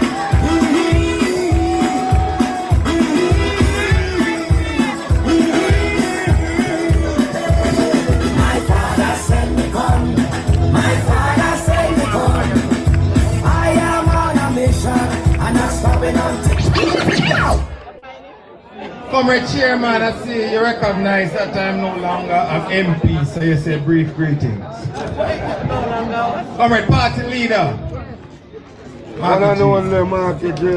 Comrade Member of Parliament, ISAT. One ISAT. Oh, one ISAT and one Market J.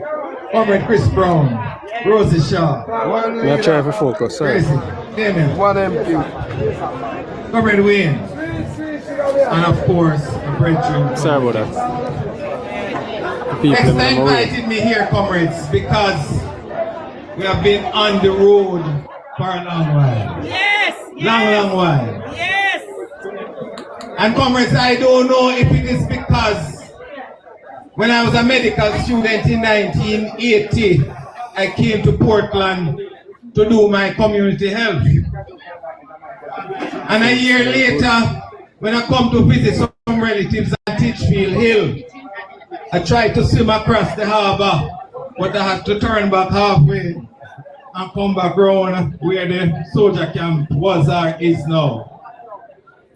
Sorry but for the shake-up. Port Antonio, comrades, is very dear to me. Yes. And when I entered representational politics, subsequently becoming regional chairman, Dexter was one of those persons who helped within the region. Wayne came along later.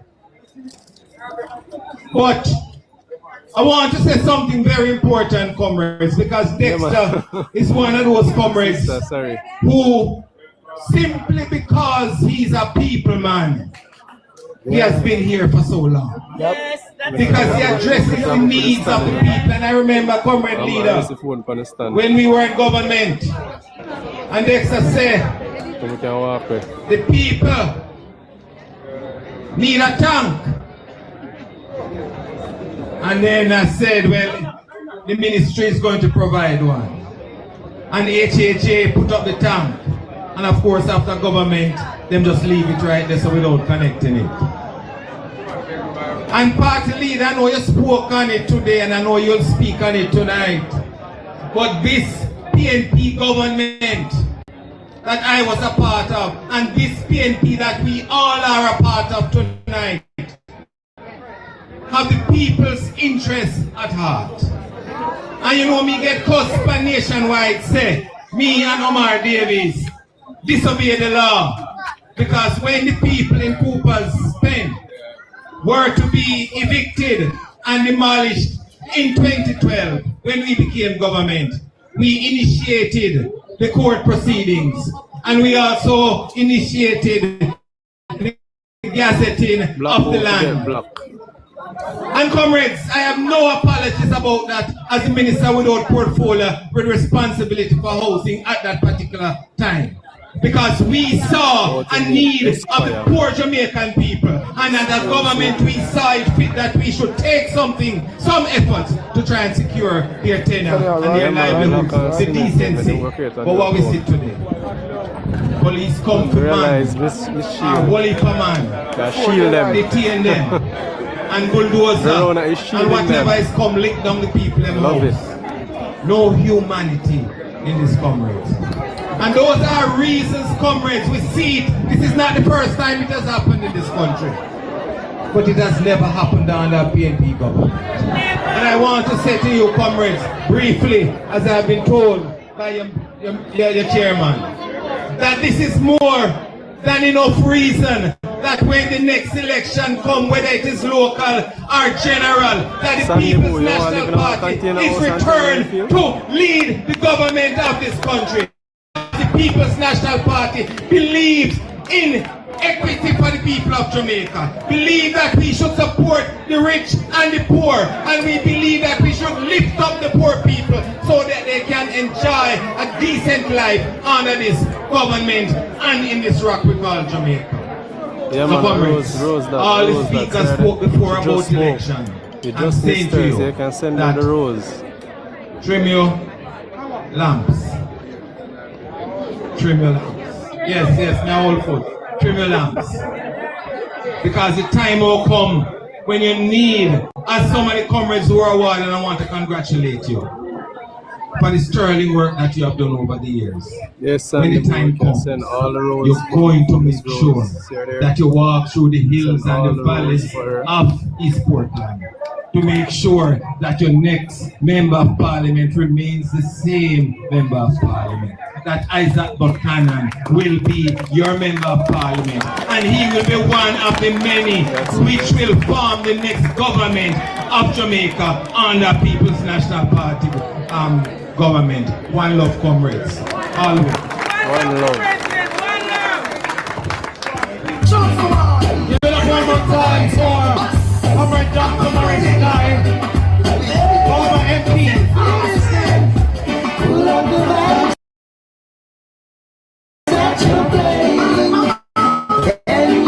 Some more. Comrade, it's not time of the evening.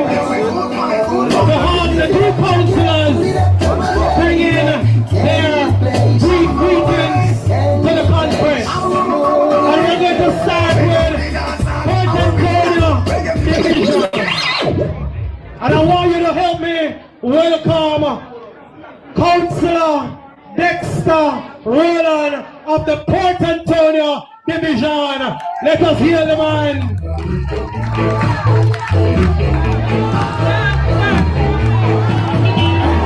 And in the same breath, we welcome our regional chairman, Comrade Omar Newell, MP for Central St. Mary.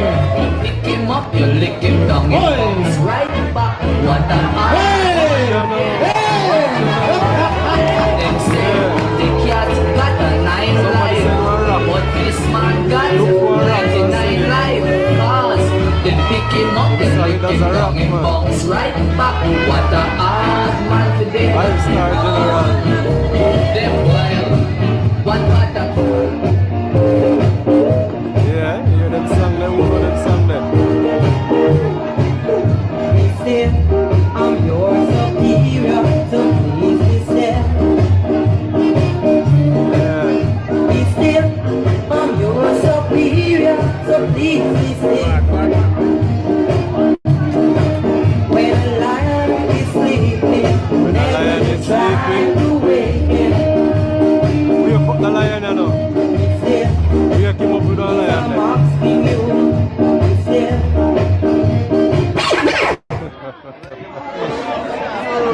Comrade Chairman, Focus. Comrade President of the People's National Party and future Prime Minister of Jamaica, Marky Golden. Comrade Isaac Buchanan, Member of Parliament for his sport and many years to come. Comrade Brown with strong Portland, East Portland connection, prospect connection. Comrade Damon Crawford.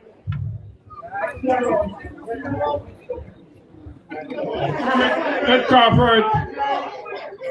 Comrade Warshaw, Member of Parliament for St. Thomas, a person who I've worked with for many years together.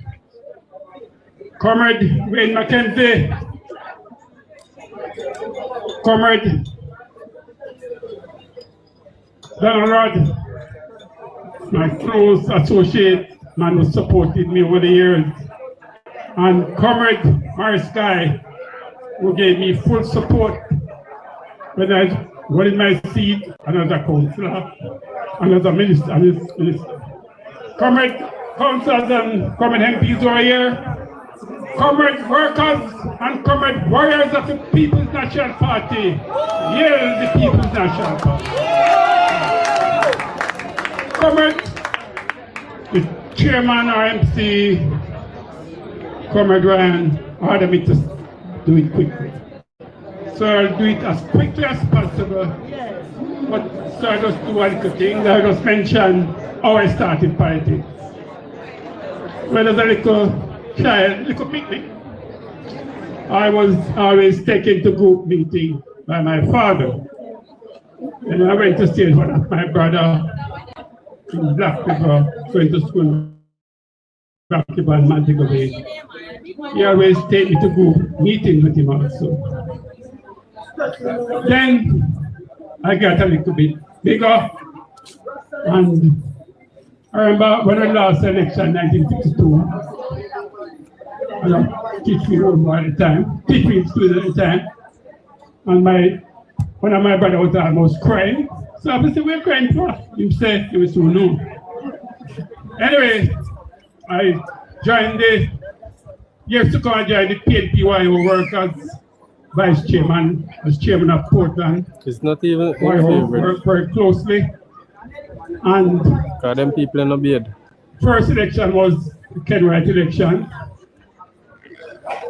Then I worked with Keith Rod, late member of Parliament, Keith Rod, and he immediately anybody say show them the Portland executive. And he was the first politician who drove me to represent the people when I was even thinking of that. But he ran against councillor, Mark at that time, and I beat him to what the seat. Because we lost in 19 election, I didn't bother to run because I was working with government at the time as the area manager for Jamaica in West I don't understand that one. And two, you know that. Oh God, I don't understand this. No more 1 p.m. from now on at 3 a.m. I don't understand it. Put some context there. Birch. And I was working in that so we can know if you're good or if we use them make house. So I have to give myself a little so comrade, I ran in 1986 and I'm upset. Oh, Keith Rod them destroy the people was my first me get you. Samuel came and he was behind me thoroughly also. Yeah, man. Then that are the context behind it. Came Dr. Rod. Sometimes I was wondering if it was training me to be MP because I we need to make that go viral. 3 a.m. Permanent secretary when he was going to every meeting. So share the live and repost 3 a.m. And I learned. I thank him. Destroyer. The 3 a.m. destroyer them. I'm going to be quick. But just want to say something what I've achieved. And I would like to strongly associate. And I would like to first name Narjai. Before going to that, I would say if I'm going to give anybody 100% praise for Narjai, it would be Dr. Yeah. Because maybe if there was a Dr. Rod, there would have not been a Narjai.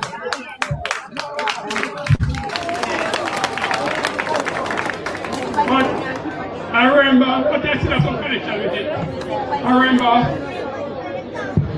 when I was campaign manager for Minister Easton Douglas, and he didn't win, but after the election, he called me, and the deputy mayor, and the mayor, Thomas, and I told him that I want a operation project in my division. And within a week, it said that team led by Dr. Madden. And we tore all the hill, all the informal settlement, and even the cemeteries that people were living on. And that was where they asked me to stop because the parish council was collecting money for the cemetery land. That was where it was stopped. Dr. Rod came. Yeah, come on over the comment there for a while. And when Dr. Rod worked on the Narjai, it was ready. Dr. Rod asked me, directed me to set up the Narjai committee. And I set up, and Paul Buchanan told me that the Narjai was the best operation private project in the island. True believer. When most of the work was done, they actually road asphalted and the water, but then there was still some work to be done in the water. So I came Dr. Radha. So I called Dr. Guy, and in a week he came, visit. Not only that, Narjai, but all informal settlements, like Grade Road, all those, and he gave me advice on how to deal with them. And then he said, a tank, but trust me, it was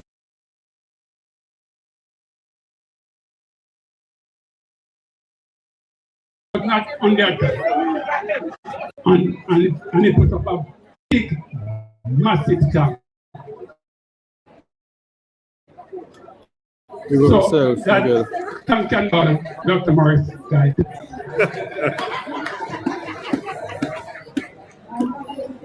So That was one. You know, I must say something to you that I'm associated with. There was a time when there was order was given out to disconnect all the standpipes in the island. And they started. And there was a call from Field that they came here to take up the pipe. So why? I just called Donovan, Little Dread, with some and others. And we spread one black road on the road. And then Minister Lawson was passing by and stopped and he told him what was happening. And he said he wasn't aware of that. So they went in and put a stop order on that. So after the division, you know, we did a good job there because it was happening all over and nobody was protesting, but we led the protest, and there was a guy by the name of Gabe that was staff at the Water Commission. Every time he saw me after that, he said, boy, if you really know what you did. So we have done new road in, not new road, and there was no road to Needleton. And Dr. Rod was fully supported, not supported, led the way for new road in Needleton, road in Lighthouse Road, and others. And comrades, we have done a lot. New water and light in Needleton for the first time, new water to and Lighthouse Road, and so many more. I remember when Dr. Rod and me worked on the water to Stone Hill. And so I feel that we have done a lot. There's many more things that we have done, but can't really stretch it out. We have some very important speakers. So the future, I must mention though, last thing I'm mentioning, that the backing that I've got from the late Keith Rod, the late Stan was great. And the backing that I got from Dr. Rod and Dr. Marsky in Portland Eastern was outstanding. And this is what I remember at the time Rosha was not a politician at the time. But when she came to Portland, we would work together right through the day. And there were so many people who got assistance through the work done by Member of Parliament, now Rosha. And I don't know if Member of Parliament, Chris Bourne, remember that I always lived on him when he was work manager for a cigarette company. And trust me, he gave me a lot of support to help people all over my division. You remember? So, comrades, I must mention it before I left though. And I'm great. Some say Dexter is the best to win this seat so many times and so many years. But it is the workers of my party who did this thing, who keep me going. I when I remember tap up the screen, drop a Miss like. Dylan, who is sick now, can come, her granddaughter is here. Follow, share. But she always get up 4 o'clock in the morning. Subscribe. When I remember Miss Pet. Send one lion. When I remember I'm gonna mash up the whole of the stage. Just run, go up there. So many workers was going on before us, but they did a tremendous job like Eunice Ball, Delma Williams, and many others. Oh, so I was correct. Work hard for the people. Everybody from Connecticut who is doing the. And if it wasn't for the workers, Dexter Rowland would not be here. So I'm extremely grateful for you, my workers, for keeping me firm. Thank you very much. It's good to be wise. Give it up one more time for Comrade Dexter Roland of the Port Antonio Division. Quick announcement, Comrade. I'm asking that you dispose of your garbage properly. Enjoy. I'm asking also that you take good care of the school environment. School reopens in a few days' time, and we want to ensure that our children is in a safe and comfortable environment. Many of you are aware that the schools are under-resourced. They haven't been properly funded, and the principal would have indicated sometime and soliciting funds to assist with the infrastructure of this institution. And so I'm going to ask you all to take good care of the surrounding. Dispose of your garbage properly, the box, bottles, whatever garbage. Just dispose of them, please, and take good care of the environment. Also, Port Antonio Division Executive, they have a bar to the back to my left, your right, and it is in aid of a back-to-school treat that they have coming up before the end of this month. So you may want to go and support the bar at the back, Port Antonio Division. Just give them the support so they can purchase their stuff for the children in the particular community of the Port Antonio Division. Comrades, we're moving on nicely, and I want you to put your hands together and help me welcome the man from the Prospect Division, Councillor Dexter. Councillor Wade, Philistine, Mackenzie. I'm on the rush them like a pit bull. Fix me down a two, chop them like a rifle. Comrade Chairman, Comrade Party Leader, Carrion Brown, and next Prime Minister of Jamaica, my Member of Parliament, when I sat, okay now.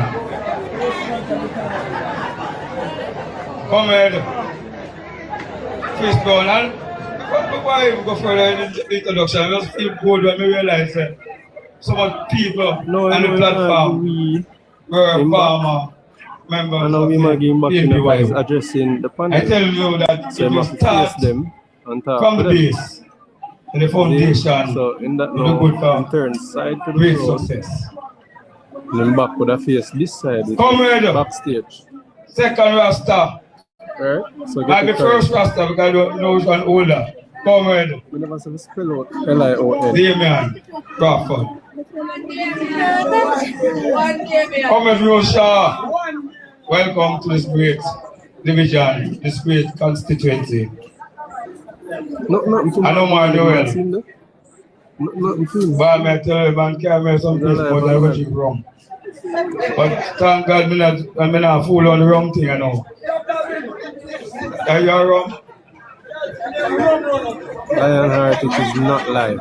It's a real Comrade Senior Councillor, 40-year veteran of the People's National Party for the Port Antonio Division, Comrade Dexter Roland. Comrade Rod, in 1998 you invited me to join your team and asked me to represent and lead the youth movement of East Portland.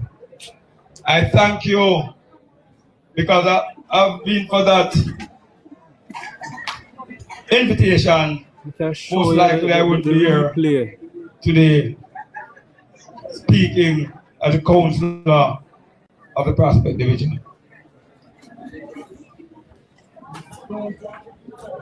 Workers and I'm doing the voiceover and warriors of the Prospect and the Port Antonio Division, one love. Workers and warriors of the People's National Party from near and far, the world continue to be loved. I want to big up members of the Jamaica Constabulary Force. I want to big up the chef Yeah, music man. Everyone that are here tonight. Comrades, in July 29, 1986.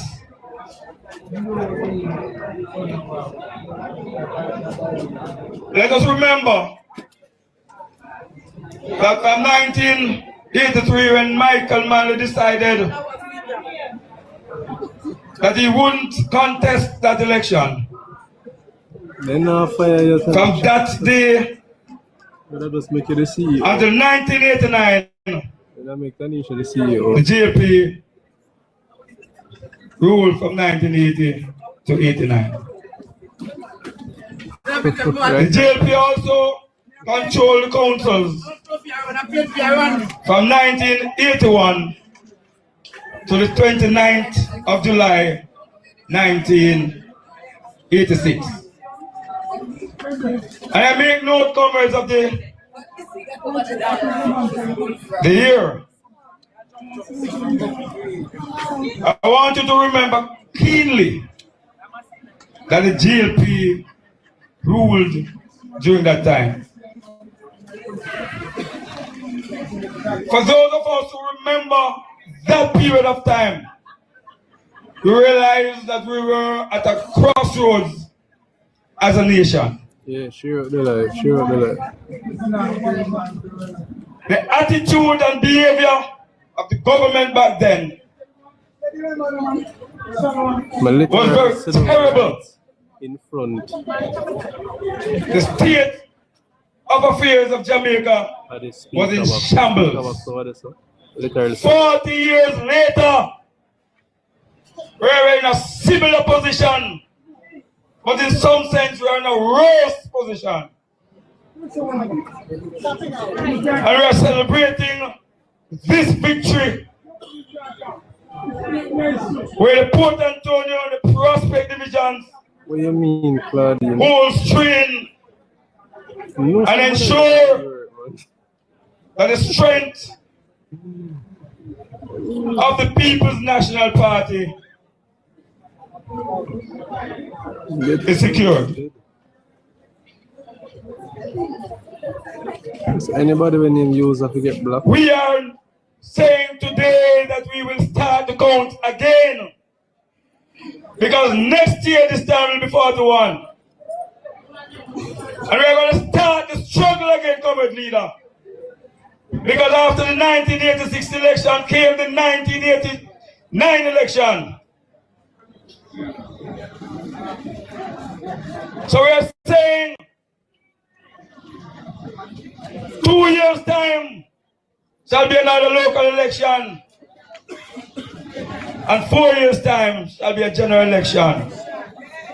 So we are going to start by winning nationally the local government election of 2028, and Comrade Golding and the members of parliament will lead us to victory in the national election 2030. We are starting the journey, comrades. If there's never a time that I am proud to call myself a socialist, tonight is the time I am most proud to be a socialist. Yeah!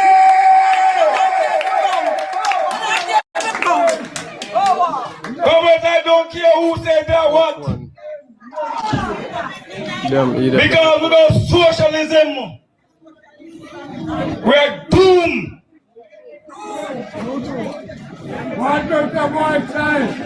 The destruction of the homes, poor people homes, is the attitude and action of a capitalist type of behavior.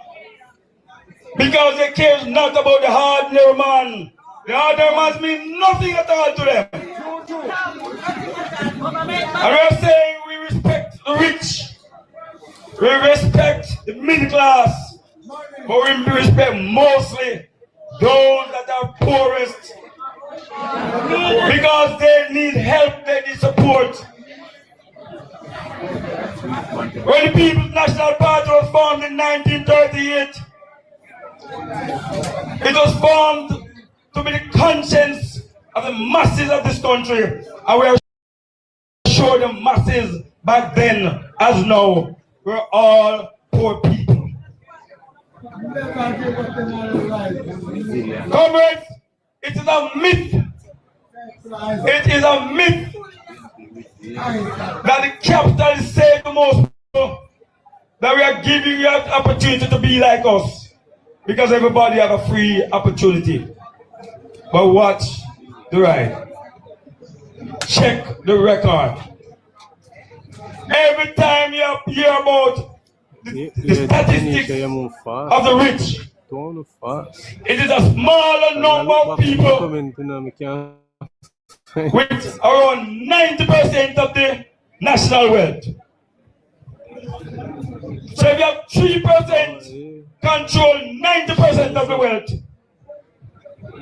and 10% or 90% survive from 10% of the wealth, it tells you the story. It tells you the story. I hear some people say socialism done. A socialism a one-time something. But I want to tell us here tonight that if you follow the record,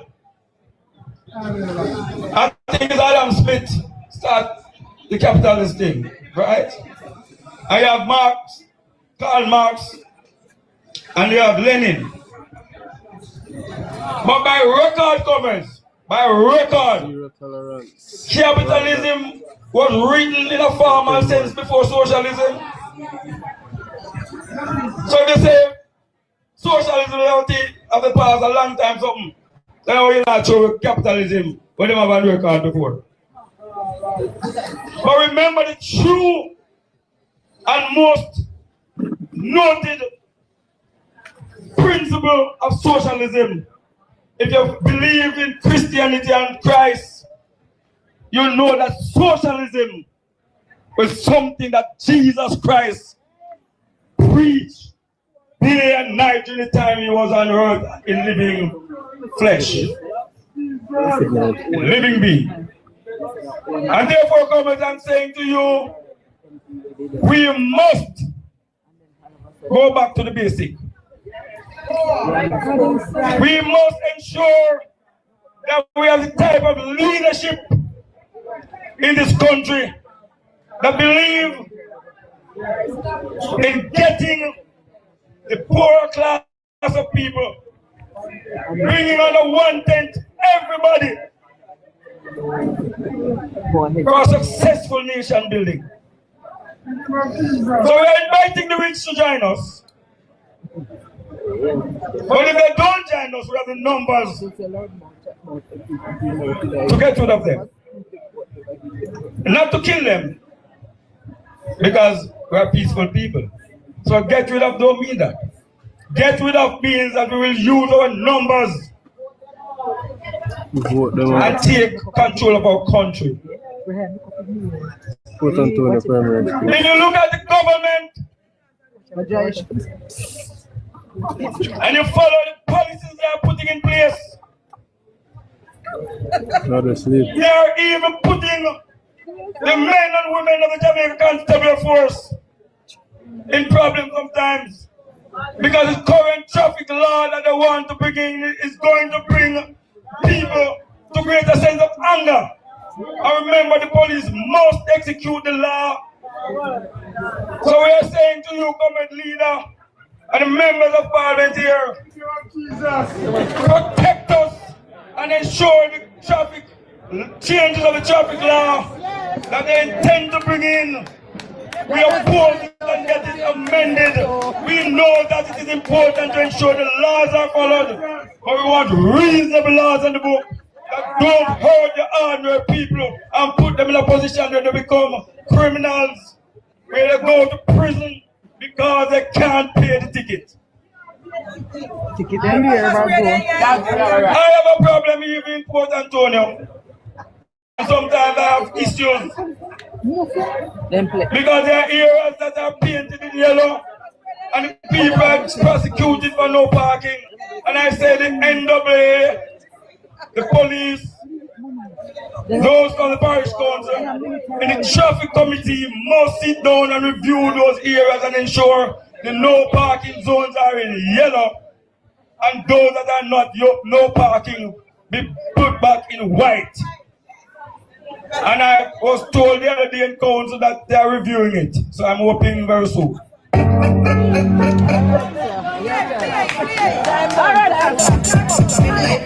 don't like you. Here, a church corner comrades,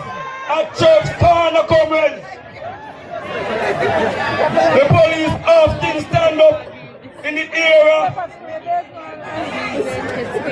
about housing trust, that building. There was once upon a time when the right of way was from Summerstone Road.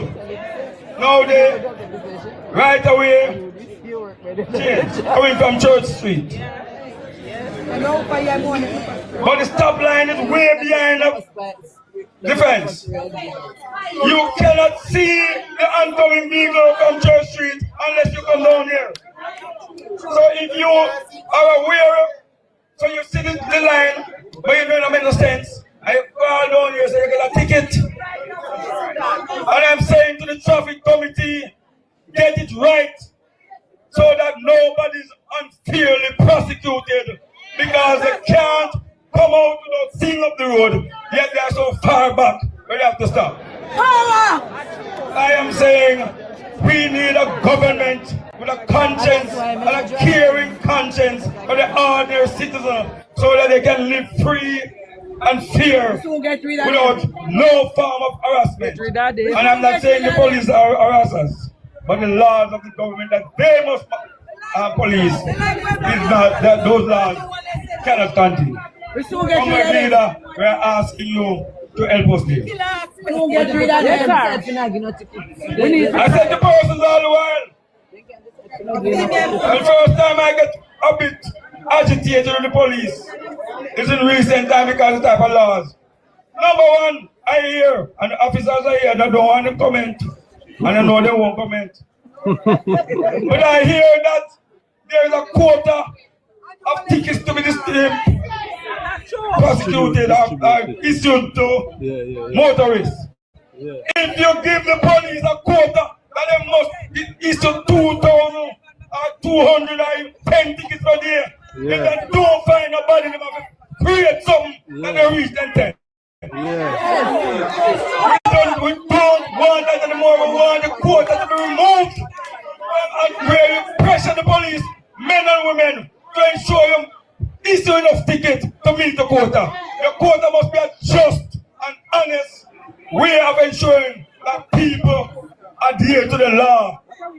I am calling a comrade leader that you must help us to get it right. I won't question the government. I am saying to the government, be fair, be reasonable. So I'm saying to our leadership at the local level, at the MP level, which is the national level, that we must be the conscience of the people. We must follow what Michael Manley tells us. Be with the people. Be for the people. We must go back in the field and ensure that we stay in touch, that we represent, that people with an interest in development lead our charge. But people are going to represent and stand up and defend and prepare to die for the people they represent. We expect our people to be reasonable. We expect the laws of the country to be followed. We expect laws that can bring the people, laws that uplift the generation, laws that inspire people to do better. We must be the better versions of ourselves. We can't continue to believe that we are being oppressed by our government. We must help the government to lift the energy of the country. Therefore, the government must create avenue, policies, and circumstances where people be proud. When the men and women of the police force, where men and women of the Jamaica Defense Force, all uniform group, must be proud and willing to go out and fight to protect the laws of this country, and the citizens must be proud when they come and execute their duty. Comrades, remember, we shall continue the struggle. We shall take the government to task. We shall remove them when the time comes, and we shall make the people of Jamaica be proud again to call themselves Jamaicans. Give it up for Councillor Wayne Mackenzie. I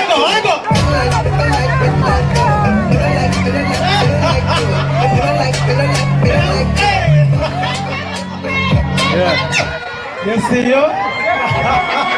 Dead. How are you there? Well, they're not going to mix me up, you know.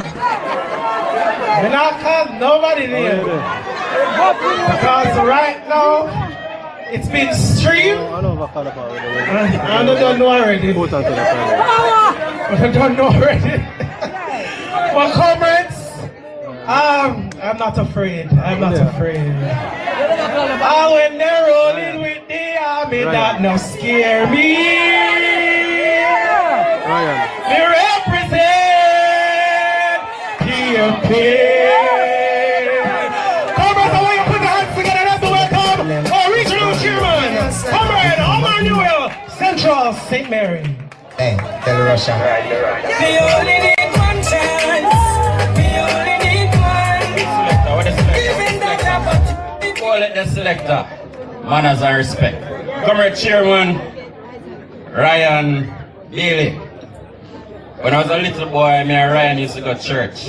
I don't know which part you learn all of them cartel songs there. I think Pastor that feels so good. But it's a good youth. It's my brethren from a long time. Big up Comrade Ryan. Comrade Leader. Comrade Mark Golding. One Marky Jeep on the app.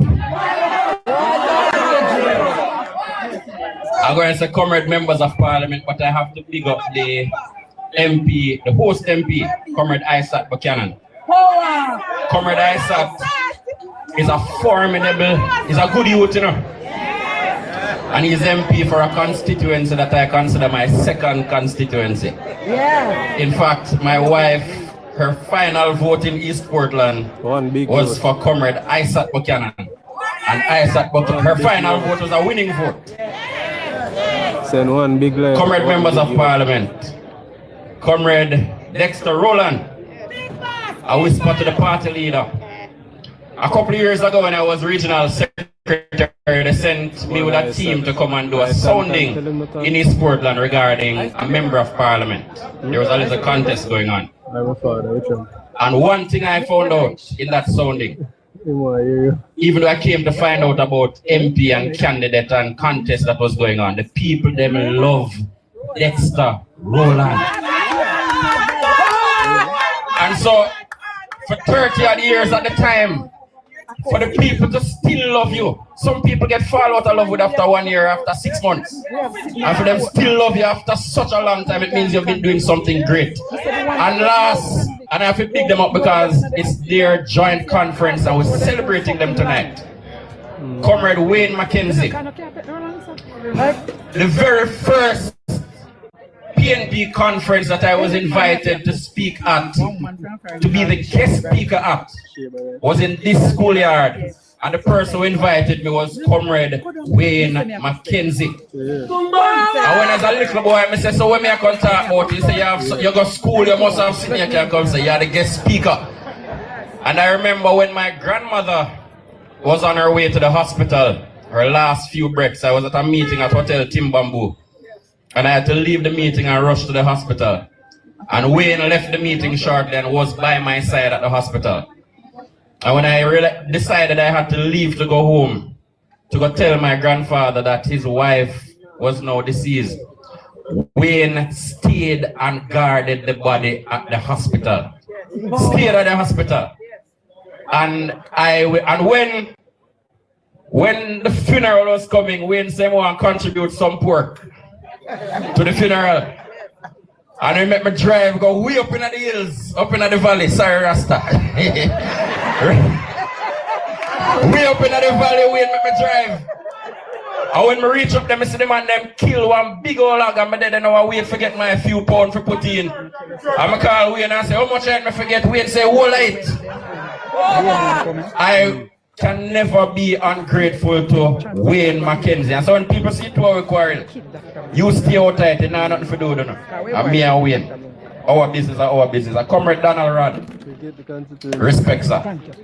Donald Rod's father, Keith Rod, was my grandmother, one of her favorite MPs. In fact, my grandmother was one of her PD workers in Drapers, his PD workers in Drapers. And when I went abroad to study, he took a personal interest in me. And he was accessible and ensured that I was on the right path. I'm just big up some people.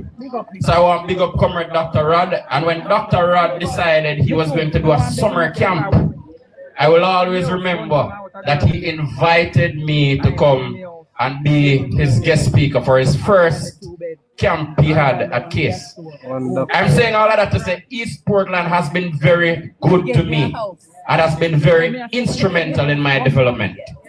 And so when I was home earlier this week and I saw that they were making an attempt to steal the beach that I grew up going to on holidays and on weekends, and for the 3 years I spent at Titchfield. Sanko Bay was a beach that we could leave home and we could go down to and we could swim. And a lot of the old people in the community, they saw Sanko Bay, the water almost as if it had medicinal properties. My grandmother used to catch water in her bottle and carry go home, and sometimes she would sap herself when she felt a little pain. The beach had significant meaning to the community. That is a beach where many families in Drapers earn a living. A man could have pushed out a boat and go catch some fish and come in with a string, and that could make sure him picnic could go to school for a week or two. And so when I saw it in my timeline that a man go down to the beach and put on padlock on the beach, on the door, the bathing house door, I said to myself, this must be an act of the Labour Party.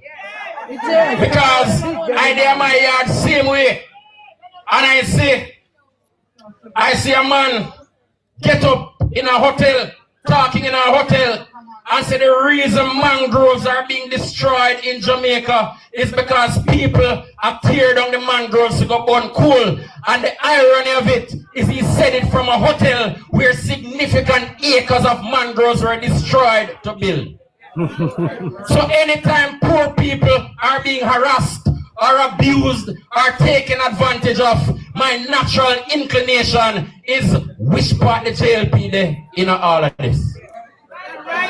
Because when I look at a policy that the same ministry, that the Minister of Environment, Water, etc. is in charge of, put out, it says the greatest contributors to the destruction of mangroves in Jamaica are construction firms and hotels. But I'm not going to talk to the construction firms and hotels. I'm going to talk to the others who are wrong, by the way, and should be addressed and corrected. But he decided to go on his platform and said they are the major contributors. So that's why when I saw the happening, I had to come in and come stand beside Isaac Buchanan.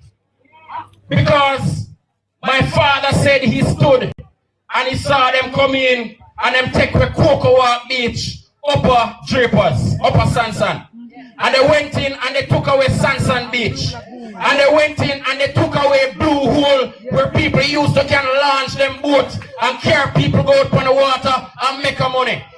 And they take away the bay where one little hotel in a Draper.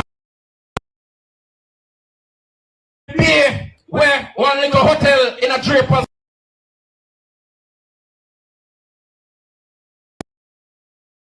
Bay where one little hotel in a Drapers now have